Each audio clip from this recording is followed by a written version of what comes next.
Hi, and welcome to the SEO session. Today, our guest is yet another great guest. This time, though, because I know this person very well, I wanted to ask to use ChatGPT to create a more creative introduction. So let's see what ChatGPT says about this person.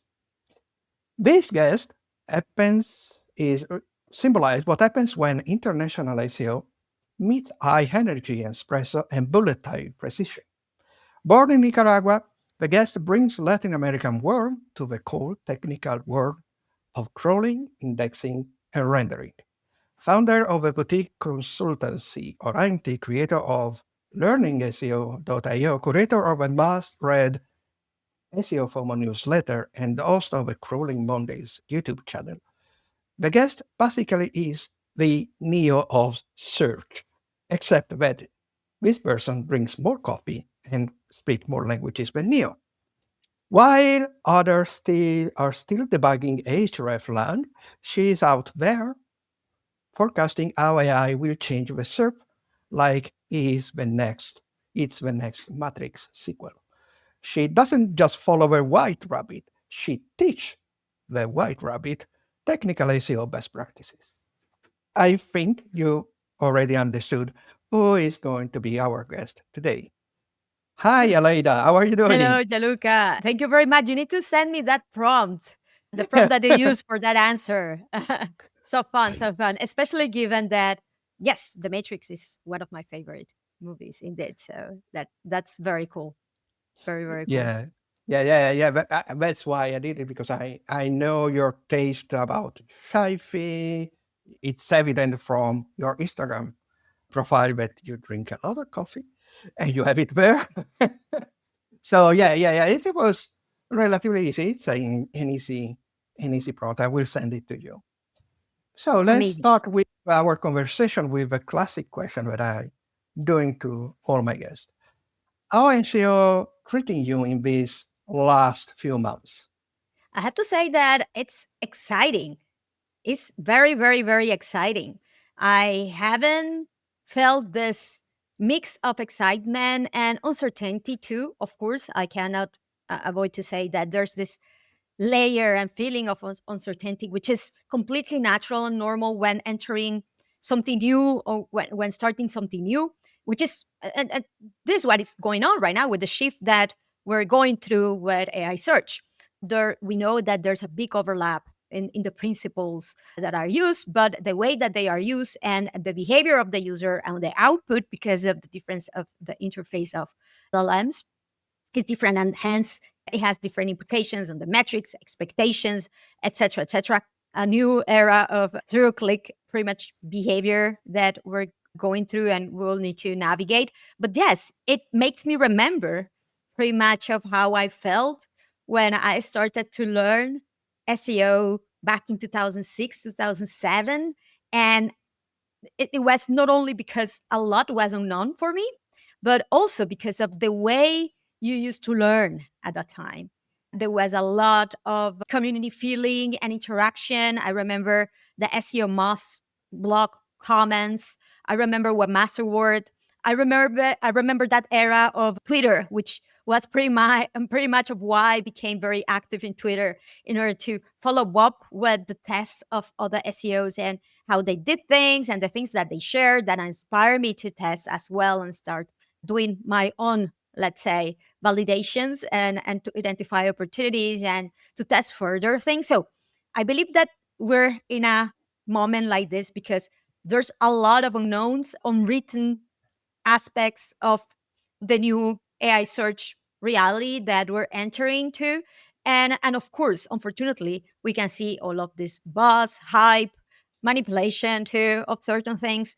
But it also shows the importance of why it is critical that those of us who have been doing this for a while and have gone through moments and shifts in the sector that are similar in nature, share our experience, and are able to also advocate and clarify and tackle the challenge with a little bit of common sense, right? I am very happy to see that there's a group, a wave of technical SEOs who have gone through the patents, who are testing all the time, who are accessing the JSON files of conversations to identify their what is being shared and so on. This type of proactivity, this type of validation, this type of testing, gathering the data that we already have access to identify the new types of behavior and start testing accordingly.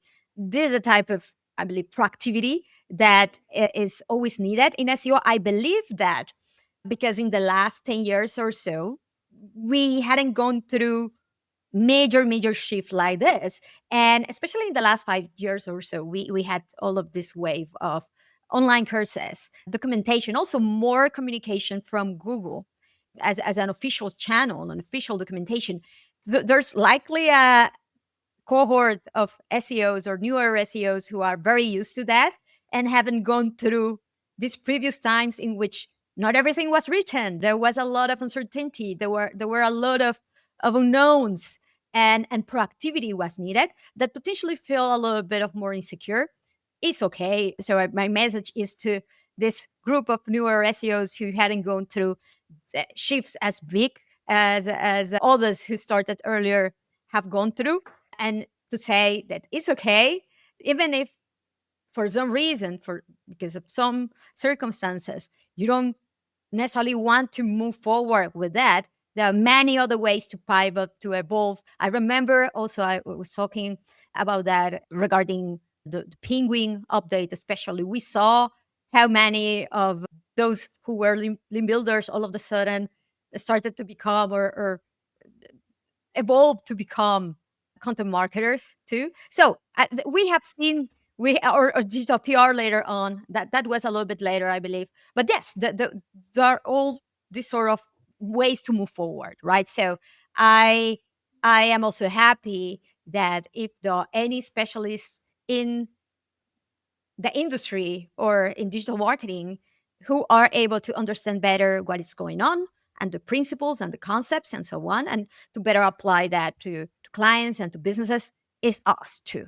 So it is also, I believe, a little bit of a responsibility to not allow, let's say, other type of professions who think like, oh, there's opportunity and this is how it's done, and SEO is that. It's like, no, no, no, that is not the case. That is not true. This is how we apply what we're already doing to yet another platform, yet another interface, and how we revamp and update and shift a little bit of the metrics and the frameworks that we use to keep the ROI high, to make it impactful, and to achieve goals in these other ways.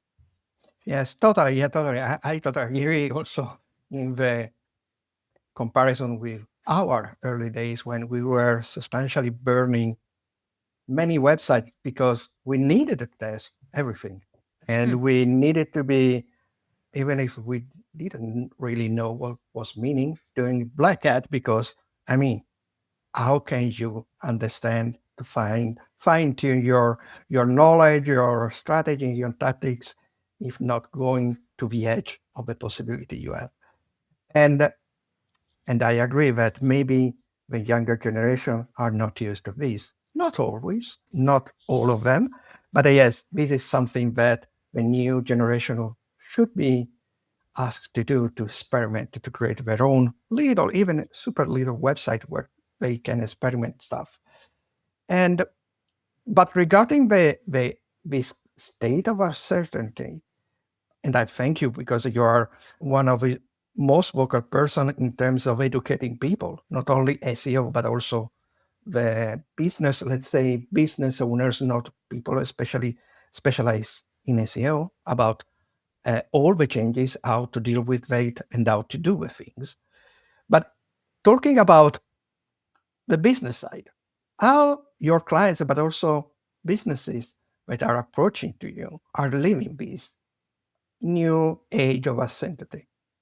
Yes. So I have two types of clients. Usually, I have the enterprise level clients, and usually these clients have also in-house SEOs and who are who I work with and I collaborate with and help them tackle scenarios, challenges, projects that they need help with, and that is why they hire me, right? So in the case of the bigger enterprise teams, they were some of the first actually to ask me for help to create use cases, to showcase data, to also communicate the context and the relative importance of all of this, because we have seen so many analyses of big, let's say, platforms or tools or investors that have some, let's say, bias interest in the sector in AI, sharing how this changes it all, how SEO is not relevant anymore, or how everything is changing and moving now. So I have helped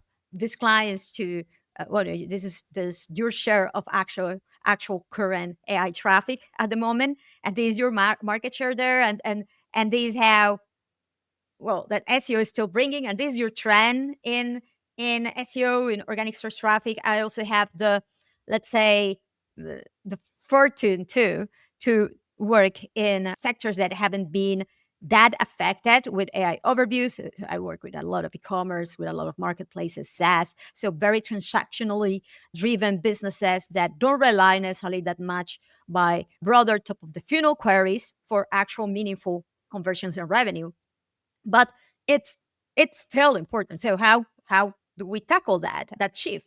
What should we put in place, or what activities or efforts or plans do we reprioritize based on where things are moving forward, and also to provide like the right expectations, right? Because this can, at the end of the day, end up hurting back, right? It's like, oh yes, AI, the next big thing, SEO is that, whatever, I can also help you with that.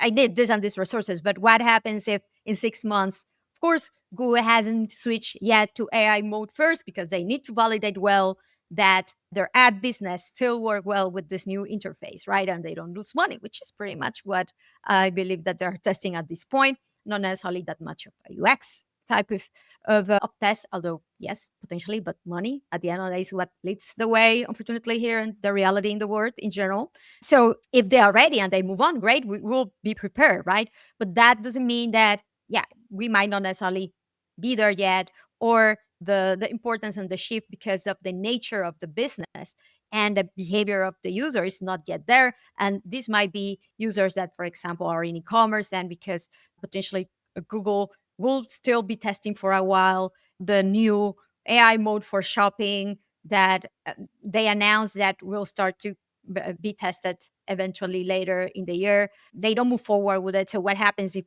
it's not necessarily even released, right? So I believe that being honest, transparent, to set the expectations right, and also in parallel to start setting those what ifs type of scenarios, preparing with new lines of work, reprioritization. So literally what the shift, let's say, has helped me to move forward with and to reprioritize in many scenarios has been like, look, and this is why we cannot over rely on clients that render JavaScript, because all of these LLMs don't yet render JavaScript, unlike Google.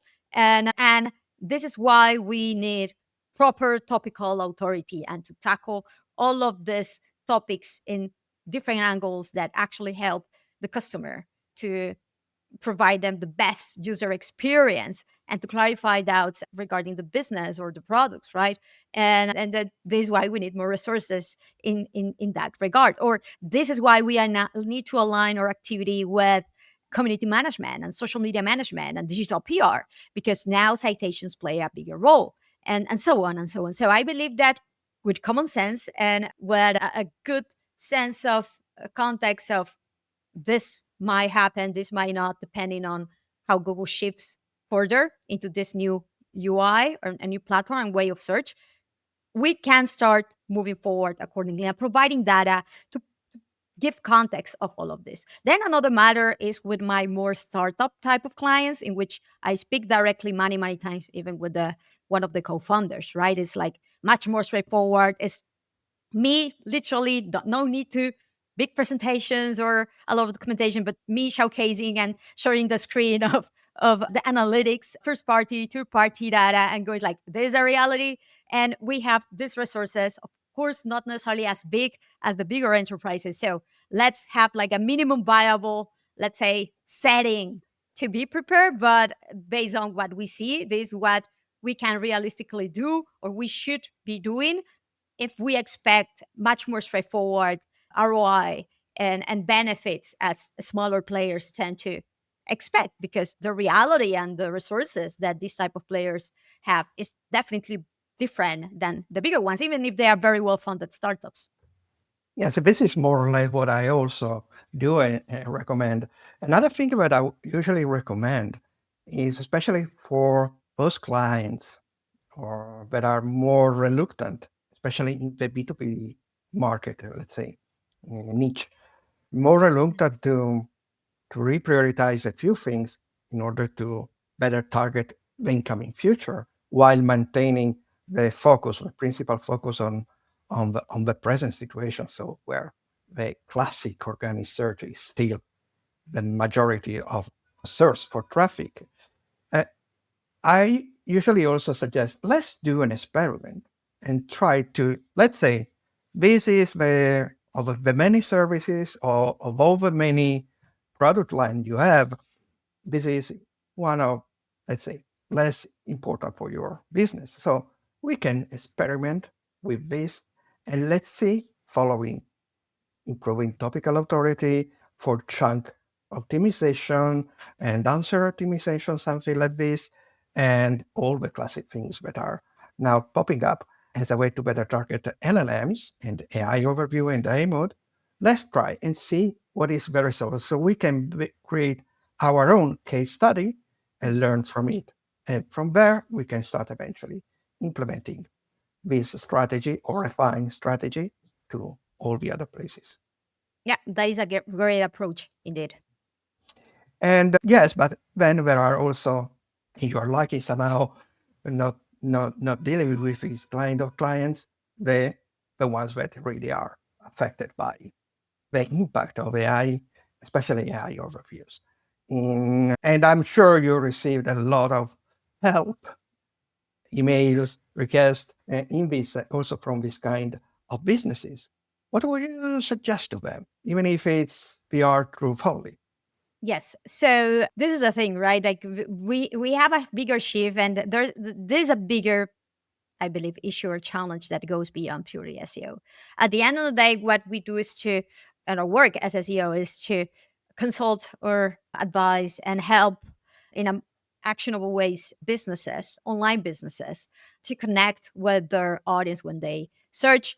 And some of these businesses might or might not be websites that rely on traffic and showing adverts and using affiliates uh, for monetization as a business model, which realistically, even if I don't work with them, it hurts me a lot every time that I see people talking about the great traffic decoupling, how it has been coined by Darwin Santos, awesome SEO from the US. Higher impressions because of more engagement with AI overviews, AI mode, conversational type of engagement, multi-turn.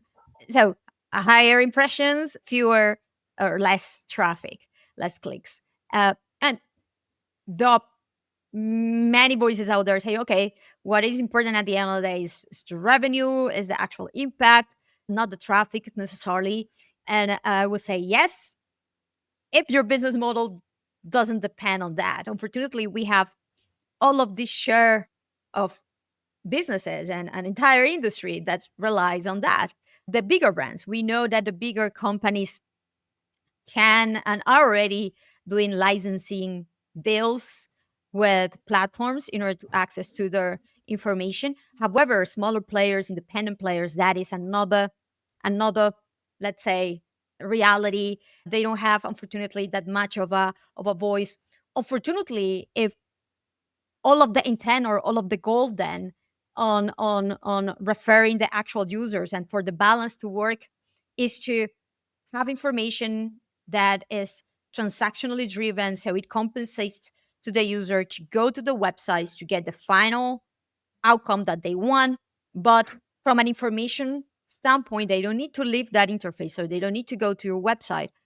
What are the incentives for you to continue creating information, great information, expert information, firsthand experience information that is helpful in the future? So it's a chicken and egg type of situation. What will happen in the future if the incentive disappear because the user won't go to your website anymore? And it's tragic. And I believe that that is why, well, different type of framework, different type of of partnerships and programs are needed, something that is potentially even facilitated by LLMs. I remember that very early days when Bing, Microsoft released their Copilot experience. Well, that was later called Copilot experience. They share how they wanted to explore the opportunity to split the revenue of the ads shown and the conversations to the website showcase there.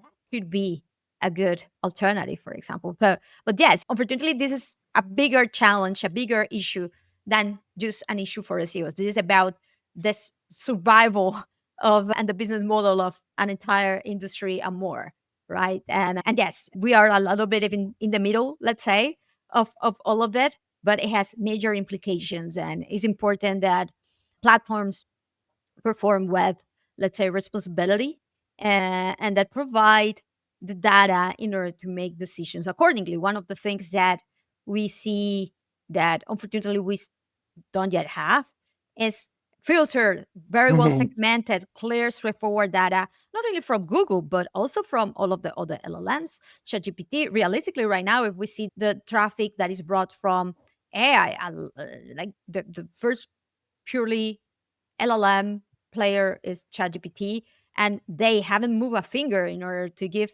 information like a sort of search console to the business owners, to the website owners, right?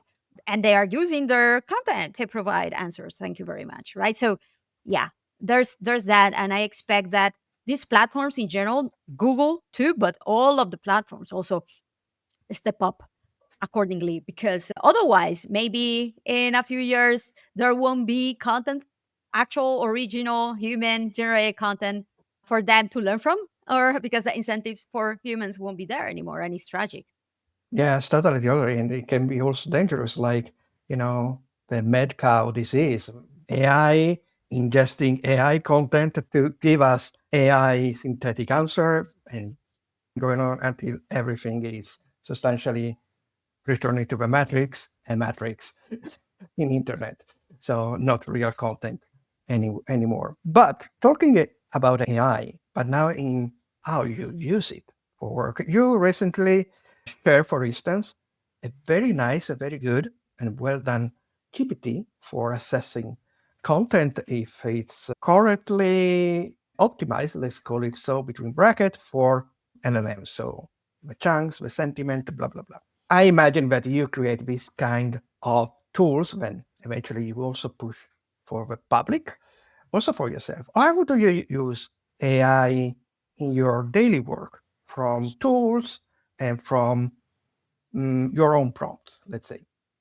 Yeah, so I try to leverage to facilitate and accelerate a lot of legwork and analysis for sure, while taking into account privacy implications, etc. That is why I believe that the downloadable versions of LLMs with an MCP setting, etc., that will be, let's say, the ideal for this. And then also some additional integrations that a lot of the already existing tools already provide in order to do that directly in their interface without having to do your own, let's say, configurations or trickier type of technical configurations independently, right? I believe that we're just at the beginning and started to see the start of this, and this is only going to move forward in the future. What I try to avoid in general is to reinvent the wheel. I have seen many times how all of this LLM power, newer tools, pretty much reinvent the wheel of amazing tools that we already have access to and I already pay for. So what's the need of? So a lot of the usage is to pretty much identify patterns across data that I have already analyzed or obtained, sorry, or validated and filter using the tools that I already have access to. So, for example, Keyword Insights is an amazing tool in order to establish topic cluster, etc. So I won't be using a newer version of an LLM that I create from scratch for that. No, they are already top notch for that, right? And what I do then is with the information that I obtain from them to identify patterns more easily, to prioritize what matters the most for my own context, and rather than starting the whole thing from scratch using an LLM for that. So that is what I do. And then yes, I have my own sheets with different prompts that I will tend to reuse, let's say, in order to do this type of analysis. I am enjoying a lot also, for example, the integrations that tools like Screaming Frog, for example, have with through the APIs, LLMs too. And I believe that that is the right way to think about it, rather than trying to use LLMs as interfaces that are not necessarily taught, and the functionality is not necessarily taught on dealing with this type of use cases and activities. So it's much easier for tools to support LLM integration and to provide the flexibility to have even conversations with them and to be able to go through the data much more easily and to prioritize what matters the most in our own scenarios. And if you would need to give, let's say, free recommendation to SEO about, okay, we are starting to move into a new world, but the new world is not already here.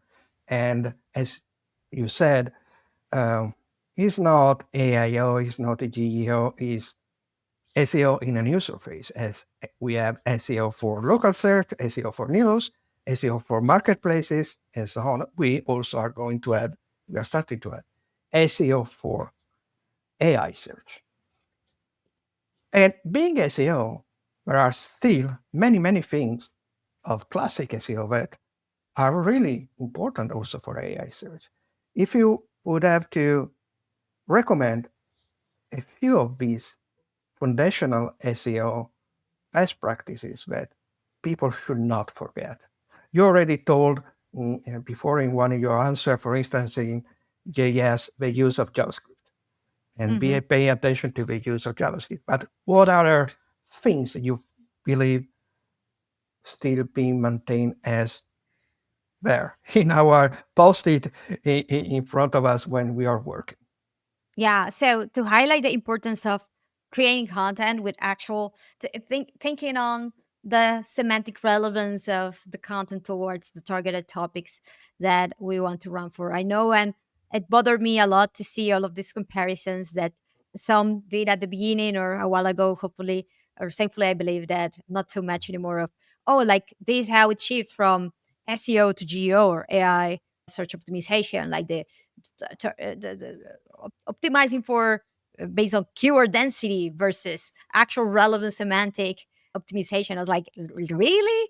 At least nobody that I knew for a very long while was already doing anything like that anymore, right? In SEO, I believe that sophisticated, mature SEO, evolved SEO, the one that we are already doing in 2025, has a very high overlap in terms of concepts and principles and the criteria that we use in order to create content that was useful for users, that really connected with their intent and their needs. And potentially what we need here is to open up our, let's say, thoughts on how we should target those new behaviors or new queries. And for example, chunk level retrieval. It's not that we didn't structure our content in a way that was already semantically relevant or that we try to organize our paragraph to be tightly focused already on concepts that or single entities or concepts in order to make them to be better understood by the user. Is that now we have a bigger incentive to do this much better because now we are not looking to rank entire pages to a certain number of queries for which the entire page will be relevant for. No, now is paragraph or chunks or passages within those pages that can be extracted, that can be used for the answer synthesis, for queries that might be informational, transactional, that might not necessarily even connect directly with the nature or the intent that the page supposedly has. So, for example, in my e commerce clients, I'm seeing that a lot of the prompts that are generating traffic to a few PDPs are very informational queries for which they will have never ranked necessarily now. For example, on my own websites, in my homepage, traditionally, my homepage is ranking in SERPs for my own name and for SEO consultant, international SEO consultant, e commerce SEO consultant, what described me overall, which makes sense. right for traditional search. Now with AI search, I'm seeing the prompts that are generating traffic to my homepage, and it's pretty much what are the best newsletters, SEO newsletters, and to keep up with the news, or suggest me a free way to learn SEO with a well structured roadmap. And I can definitely see why and how I was cited in there as the author of both learningseo.io and SEO FOMO. And with a link, with a mention to my name, and the user likely clicking there and getting into my homepage accordingly, right? So it opens up the opportunity of how you see the target and the ways you to optimize the information and structure information in a way that it's better surfaced in these new different ways than before, rather than thinking page level optimization and that's it. So it's not that, oh, we were not sophisticated enough to do this already, or to optimize taking topical clusters or thinking on different angles to target the needs of the users, or thinking on semantic relevance. No, no, we were already doing it, but because of the way that the retrieval system and the interface of traditional search engines work, we focus it in a slightly different way than we are going to focus it now because of the way that the mechanism work, right? So it's more about that, I believe, and that is to facilitate that. I created the checklist, the AI search content optimization checklist, going through all of these aspects to optimize and good and bad examples. So it's so easier to understand and for people to see that yeah, it's not necessarily rocket science out there, and these are practical ways to move forward. Gianluca has access to the checklist too. More than happy to share it with you later too, in case you haven't seen it. But yes, very straightforward to move forward with it. And so there is stuff there that literally, I mean, optimize for citation worthiness. It's not that we already didn't already wanted to do that with traditional search engines, like showing authorship and credentials for EAT, for example, including citations and links to studies, stats, showcasing expertise, of course. Or that, oh, optimize for multimodal support. We already were optimizing for videos and images. Now that they are integrated and showcasing in answers, it is a little bit different, and the implications are different, and the expectations might be a little different. But it's not that we were not already doing it. So I believe that most of all of this that actually plays a role for AI search, we were already doing it, but in different ways and with different expectations and different angles because of the constraints and the characteristics of traditional search results. And now we are going to take this to the next level and different type of frameworks because yeah, the expectations and the goals and the behavior of the user is different. Yes, I usually use the example of the product description pages and the the FAQ module of the PDPs. Usually, when we before AI search, we were recommending creating FAQ in terms of SEO as a way to try to disambiguate one product page from other product page that could be about to maybe too similar between. And from a conversion rate optimization in order to make people stay more of a product page, so having a more chance to finally click on the buy button. But now that module, which is it's been offering us a new opportunity, as you were saying, having our product pages to start being visible for informational query in LLM answer. And this is a great way because you're already showcasing your products from the very first stage of the customer journey, which is wonderful for me. And again, talking about how you work, let's say that a new client is coming and you start to work with a new client. What are the questions that you always ask to a client when starting to work with him? And what are the first things you usually go and check on the website of a client? Yes. So first is understanding their business model, what they stand for, the unique selling proposition, what they do, what they are not, who are their audiences, who are the competitors and how they differentiate themselves. So understanding the business here is critical, even before starting to do any keyword research, competition research in purely for SEO, right? So this is critical to understand how, when you start gathering data, how you should assess it and what you should prioritize or not.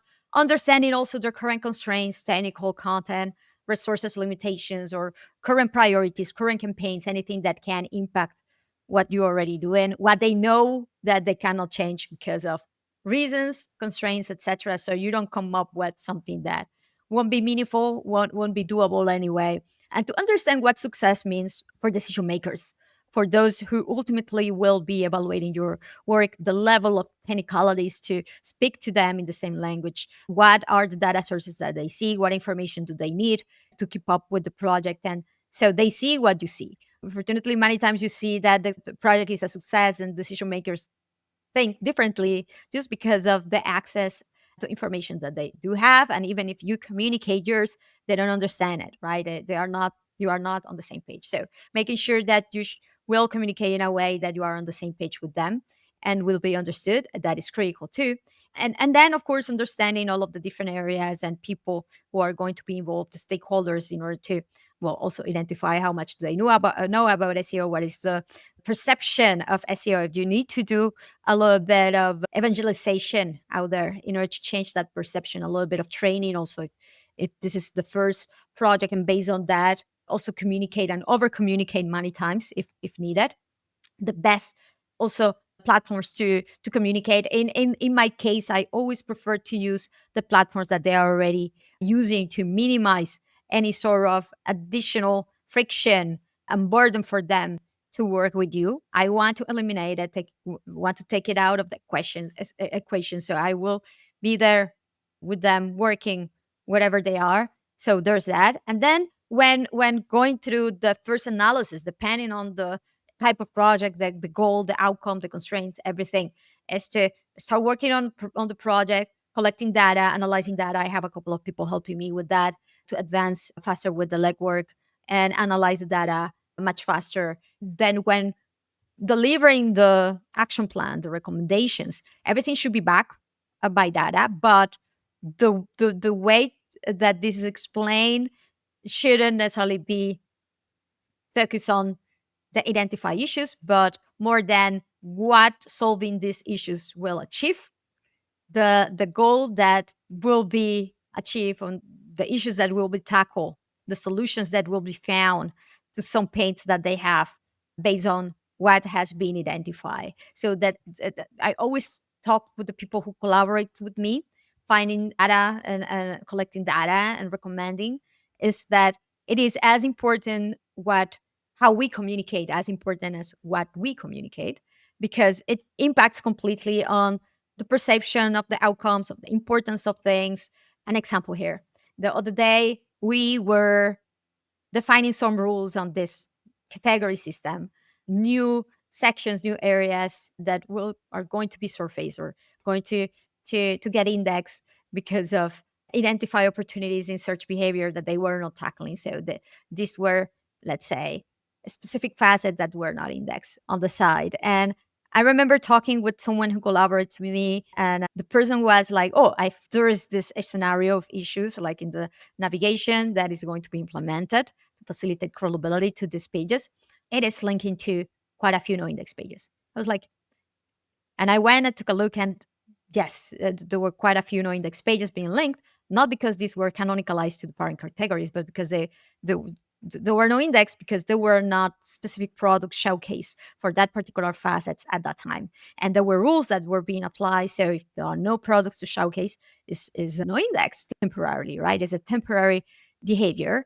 And so it's not only about implementing those behavior to avoid them to get indexed when they are not offering products, but also avoid endorsing users, avoid endorsing any crawlability also to these pages accordingly to. So I was telling the person that I collaborate with, like the actual issue there is not that the page you're linking to a no index page. The actual issue that they are going to understand is that you are linking to a page without products. That the page no index is a consequence that it doesn't have product. But the actual issue is that why are you linking from the main navigation to a category or a facet or a listing that doesn't have products? It's bad UX, bad user experience, doesn't make sense. You're wasting a lot of these other SEO relevant concepts or criteria, etc., in a non-meaningful way. But the actual issue that should be communicated is the one that the client will care about and the one that actually impacts conversion, revenue, and business. And I think that unfortunately, it takes a little bit of a while for SEOs to make the click like this and start communicating like this, even if they understand it and they say it, but it makes a whole like major difference to communicate things like that and this and mastering it after many years of experience dealing with clients and consulting for clients is, I believe, what can make or break a project and what makes a consultant or an SEO specialist, whether in-house or external, to perform well and succeed or not. And so this type of communication, prioritization thinking, and connecting what you find with the actual business and what they are going to care about makes a lot of difference. Also, like communicating bad outcomes, like AI overviews type of thing. Yes, certain type of areas of the website are receiving less traffic or fewer traffic. How is this actually performing, impacting the actual performance, the business performance, the conversion, the revenue, the ROI of the process? Is it or not yet? Because if it is not, okay, that is a vanity metric now in a new reality, right? Like it's a non-problem, right? Or is it actually impacting in a negative way the business? Perfect. What are the different alternatives? How we can move forward? All the type of topics, all the type of pages, all the type of platforms. What do we enhance to move forward? I think that unfortunately, a lot of SEOs are also very tactical. So it's checklist, checklist, checklist. And if it is not in the checklist, they won't assess or they won't think bigger or differently about it. And it's this type of business related thinking to find solutions and to achieve solutions in different ways, different scenarios, different circumstances that allow us also to succeed. And that is a mindset that I believe that is very much needed, especially with the shifts that are happening right now, because there won't be just a single way to achieve results, but many different ones. And this is becoming much more diversified because of the changes that we're going through. I may also add, not all the checklists out there are as good as yours, to be honest. So depends also what checklist these SEO really super tactical focus are checking out. And talking about SEO, let's try to do sort of a back to the future moment. Let's try to imagine going back to 2006, 2007, when you were starting doing SEO. With your years of experience, what would you have loved to be told, recommended about when you were starting? Oh, I would have loved that they ingrained me more on the importance of proactivity and testing. And it didn't matter if it didn't work at the start, just to test this mindset of pilot projects that you mentioned, for example, or developing different scenarios based on resources that are given some constraints. And this is how we are going to move forward if this works well, or no, this how we are going to move forward instead if it doesn't. And it's not about being right or wrong, because I believe that that is an issue still. I remember when I was starting an SEO, there were a lot of conversation regarding, or this is a ranking factor, or this is not. And still, until not so long ago, I remember like about EAT, right? Authorship, does it impact or it doesn't impact us?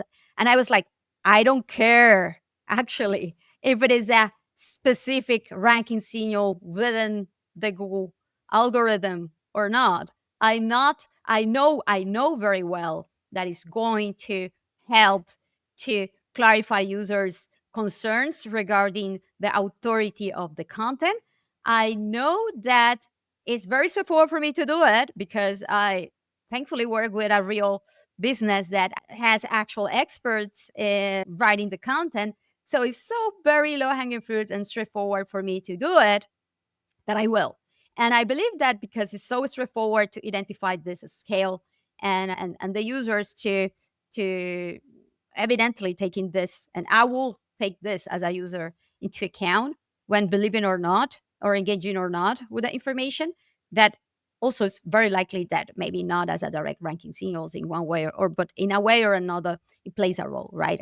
Later on, Google Doc leaks, etc., prove the importance of all of this, etc. But even before that, I was like, why are we having this pointless, useless, futile debates rather than focusing on what actually matters? So I would have loved to have been told when I started in SEO about this mindset, and like, think about the user, think about marketing, think about the revenue and the final outcome, and don't get fixated on the trees but see the whole wood instead. That is also very important, especially in this sector. And then at the end of the day, it's about not opinions but data. Go and take a look at data, go and take a look at the many people might have situations and scenarios in which certain things work, but in yours it doesn't. The context plays a very big role in everything. So go to your data. A lot of might have things that might work in their own case, is might not necessarily be in yours. So go and be proactive to test, to validate for yourself. And once that you have the data that backs it in your own scenario, perfect, move forward. And that doesn't mean that they are wrong. They are right in their own scenario, not necessarily in yours. And that's it. And yeah, we need to leave this type of right or wrong. Like, no, it depends at the end of the day. And this is from our friend Chris Green. It Yeah. depends. And what it is important here is not living that it depends very generic, but down to earth, grounded, and validated, and take into account the scenarios to have the insights, to have the data, to move forward accordingly. Yes, totally. And I was checking the clock, almost 1 hour of talk. So, I mean, I'd love to continue, but let's wrap it up here. But before, I want to ask you just a very quick personal question in order to our viewers and listeners to know you better, and not just as Aleyda Solís as an SEO. And so, if you agree, I go. Yes, of course. Okay, okay. So let's start. And well, we were in the introduction, we cited the matrix. So Yeah, you are really good, a really strong fan of Shafi. Let's talk about TV series. What tell me. would you recommend to our viewer to go watch after having watched us on this session? So, if you like science fiction, I cannot recommend enough the Foundation series. The third season is coming now in July. I cannot wait. I am actually rewatching season one right now, and I expect to also watch season two before season three comes out. Outstanding, outstanding series. Best science fiction series out there. At the beginning, it started a little bit slow. It's a slow burn. Give it a time. Give it a time. So, but I understand that not everybody somehow are into science fiction. So if you don't like science fiction, but are more into fantasy and tech, etc., so the Andor series is actually the setting might be fictional, but it I will say that you witness how a revolution takes place, and how unfortunately political powers also become un- unfortunate dictatorships, and in a very realistic way, also coming from a place that have its own share of revolutions and dictators and so on. So that is a really great, it's not the typical space soap opera at all. That's ours, a cartoonish like. No, it's really great. And I know that you also liked it, Gianluca. So I highly recommend Andor too. Totally. And talking about Nicaragua, your own country, what are the memories of Nicaragua, especially when you were younger, before coming to Spain for studying? What are these memories that you always come back when you need something to feel at home? The heat, very hot. Every time that I come back, and also from time to time remember what was to study, to go to school, to classes with, I don't know, 32 degrees, 33 degrees. I laugh sometimes when I see here in Spain, like they shooting down classes because we are not prepared for this heat. I mean, like, oh my God, I pretty much had all of my early students day at school. Then at university, we had actually air conditioner. So that was better. But during school, we had some fans, but very basic. And trust me, for 30 people class, this did nothing to feel cold. And I spent like this, yeah, the whole afternoon having PE class at 3 p.m. in 32 degrees Celsius with a very high humidity. Thanks, but no thanks. But yes, these are so the heat, the level of heat is the first thing that comes to my mind. And then, of course, the food. Like we have some delicious corn based original Nicaraguan food that is top notch. That I'm always looking forward to taste. And of course, my family, friends, people I love that obviously. But yes, it's funny that the first thing, and every time that I have come back, first thing going out of the airport, this thunk of Pardon. heat. Yeah, even The- in December, I have gone for Christmas a few times after leaving, and it's like I remember thinking, okay, I am going to go out of the airport, so I need to take out my hoodie or jumper or whatever that I was wearing because of the coldness of the all the airports and the flight, right, during the flight with air conditioner. And then it doesn't matter, I am like just with a little shirt. I arrive at 9 p.m. and it doesn't matter, I like tongue of wave of heat coming into my face, like, okay, yes, I am home indeed. Okay, last question. Talking about travel, because I mean, it's nice to see when I see on Instagram share a photo of a coffee machine in some lounge, I know that you are stuck. You are going to embark to a plane. So let's talk about the destination. Of all the travels you did, of all the countries and places you visited, which one is the one that impacted you the most? I think that it was when I went to Japan. I have been twice, and yes, it's so very different from my own home country. Also different from where I have been living in almost 20 years. That is Spain, and I was mind blown. I was mind blown at the mix of culture, tech, food, the advancement in technology. To very mind blowing, but also how a a place that is so technological at the same time has this level of culture and take care of everything old. And it's so different from what where I was born and raised, and then where I live here, that yes, sadly, so that the language is so different. And I remember the first time actually I felt a little bit more lost because the not only the language barrier, then people there didn't speak that much English, and it went like 2014, 15 or something like that. But and yes, I came back then in 2019. But yes, it was all of this mix, let's say, feelings. But I love it. The food is amazing. The way that they speak to you, the respect that they have to the people, it's amazing. It's outstanding too, and I'm very looking forward to come back. And then potentially the other place that also has impressed me the most, and that is why I am always looking to come back a lot, is Australia. I love Australia. I have gone quite a few times, 5 times or something like that. Whenever I have an event there, I want to stay a little bit also longer to see a little bit more. What a country! It's unfortunately so far away, but what a country, right? It has it all, a little bit of everything, and yes, I love it because it's such a mix of everything in general, and beautiful, and koalas and kangaroos and all of this different types of animals that you won't find anywhere else. So yes, like And potentially these also are the my people two is top ones. very amazing in Australia. Is very open, Very, very very friendly indeed. yeah. Indeed. So thank you, Aleyda. I think now that people know a little more about you, and it was a real pleasure to have you as my guest today.